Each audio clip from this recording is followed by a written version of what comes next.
ধন্যবাদ। জাতীয় ভোক্তাধিকার সংরক্ষণ অধিদপ্তর মানিকগঞ্জ জেলা কার্যালয় থেকে আমরা সকাল থেকেই শাহরেল বাজারে বেশ কিছু দোকানে অভিযান চালিয়েছি। আমাদের কাছে বেশ কয়েকটা অভিযোগ ছিল যে এখানে সারের দাম নির্ধারিত যে দাম তার থেকে বেশি দামে বিক্রয় হচ্ছে কৃষকের কাছে। তো এমন অভিযোগের প্রেক্ষিতেই মূলত আজকে অভিযান পরিচালনা করা হয় এবং আমরা এসে অভিযানের সত্যতা পাই।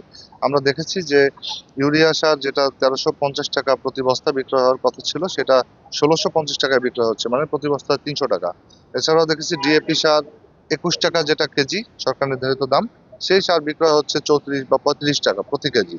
তো এই রকম প্রতি কেজিতে ১৩ থেকে ১৫ টাকা পরিমাণ বেশি নেওয়া তথ্য প্রমাণ পেয়েছি এবং আজ সর্বমোট ৩টি প্রতিষ্ঠানকে ভোক্তা অধিকার আইনে ৪৩,০০০ টাকা জরিমানা করা হয়েছে। আর যদি এর বাইরেও কেউ পুনরায় একই কাজ করে তাহলে আমরা ভোক্তা অধিকার আইন অনুযায়ী সর্বোচ্চ কঠোর ব্যবস্থা গ্রহণ করব।